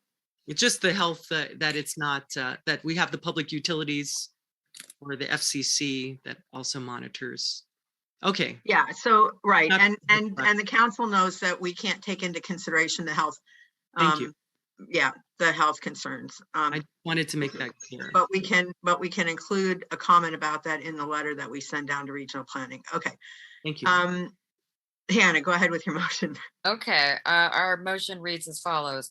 In the matter of PR J2021-003748, AT&T Altadena -002 at address 4554 El Prieto, Altadena, the town council moves to recommend approval for AT&T's proposal that a sectorized small cell site be built at the Lincoln Avenue Water Company property located at 454 El Prieto. Okay. Okay, there was a. Want to go ahead? Second. Go ahead. Go ahead, Veronica. Alan seconded. Oh, okay. So you want to take a vote? Yes. All those in favor? Aye. Aye. Opposed? Abstaining? Okay. So the motion carries. We will write a letter. Yeah. Thanks very much. to Regional Okay. Plan. So now we're moving on to Madeline Barber and Alan Peck. Thank you. Thank you very much. Good evening, everyone. I promise this is going to be painless. This second presentation for item 6.3 has been previously distributed to you all for your review. Dave and Tracy Hansen have owned 539 East Mendocino Street, a residential property since 1998, and have raised their family in their home. When the owners at 525 East Mendocino passed away, they purchased a home to avoid future disputes regarding the property lines. The Hansen family is seeking to officially adjust the property lines to reflect the original plan from 1962. So with that, I will hand it over to Mr. Hansen. Hi, everyone. Thank you for your time. I will try to be brief and get through this quickly. Bear with me. I'm going to try to screen share here.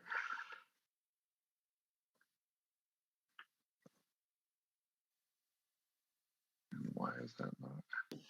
There we go. Okay. So the basic background, thank you, Madeline, that you laid out is we purchased 539 East Mendocino in 1998. We raised our family there. The house, and we purchased 525 in 2012 just to avoid any property dispute.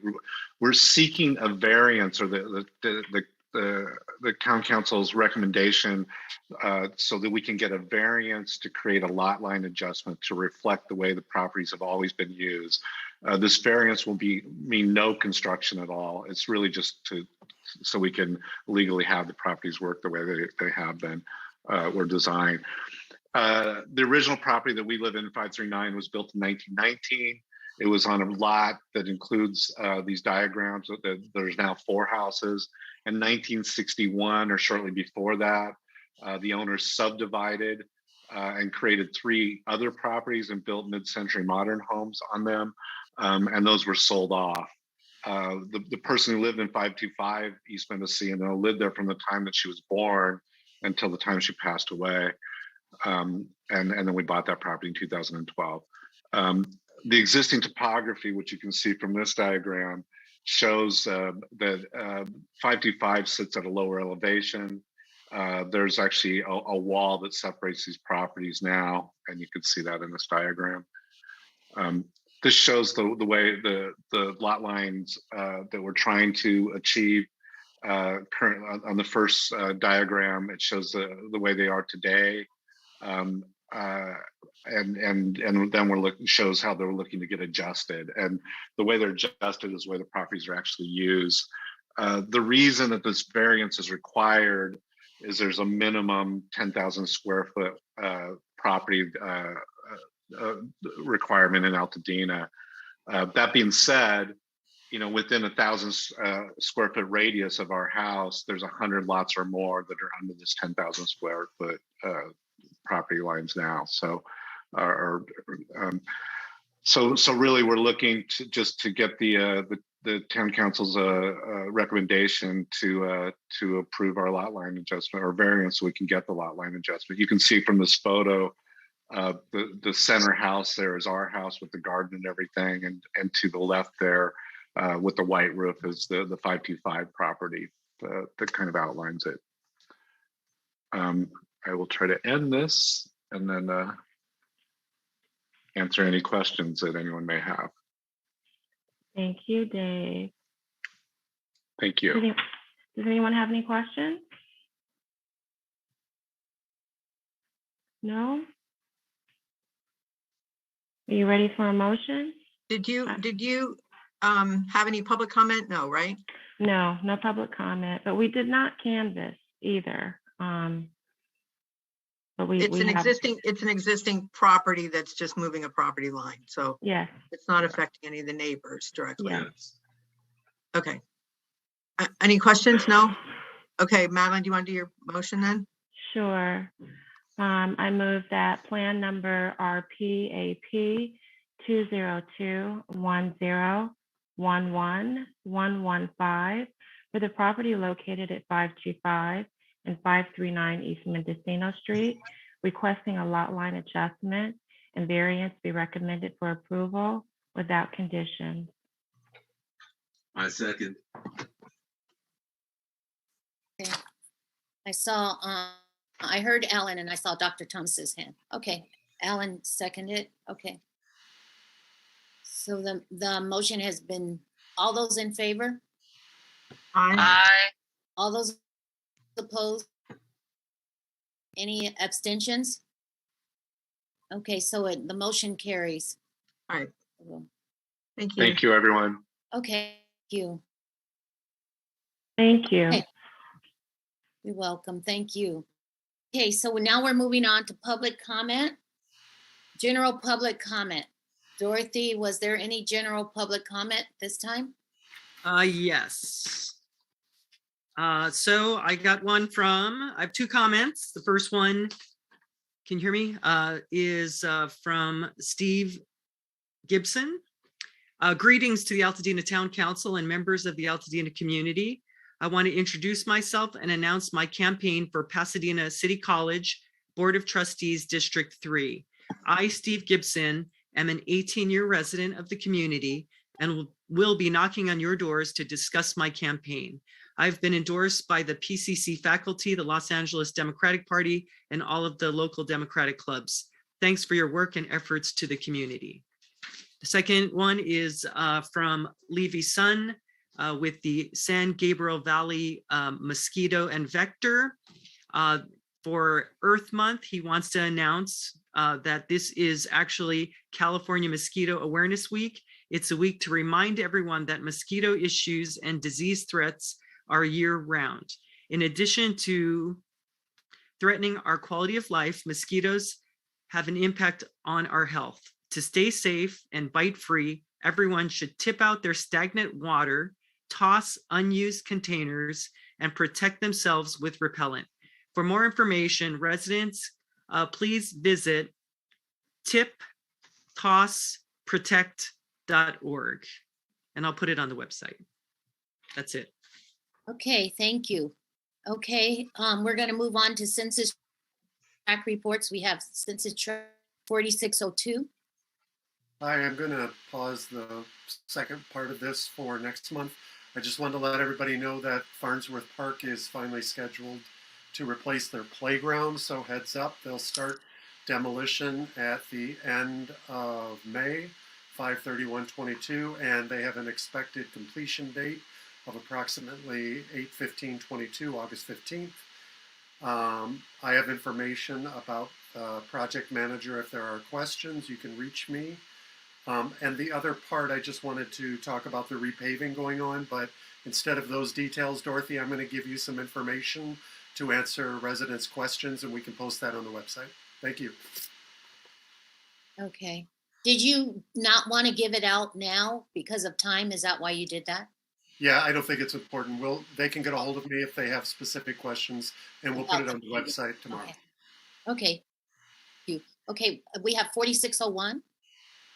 I just wanted to let the community know that Meredith Miller, who owns Webster's Pharmacy, is doing, she's making crystal bracelets that are a fundraiser for Ukraine. So her bracelet line is called Crystals for Ukraine, and she's selling them at the pharmacy and through social media, Webster's Community Pharmacy on Facebook and or Instagram. She's donating 100% of the proceeds to Direct Relief, who are on the ground in Ukraine and surrounding countries. She's raised about $700 so far. So you can either stop by the pharmacy if you're interested. I was able to purchase one at the Mariposa Junction event.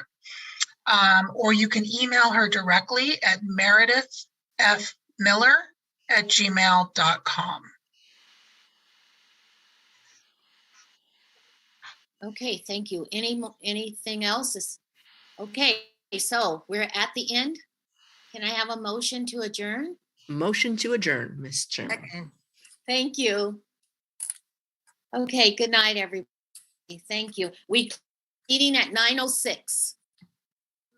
Thank you, everyone. Great meeting.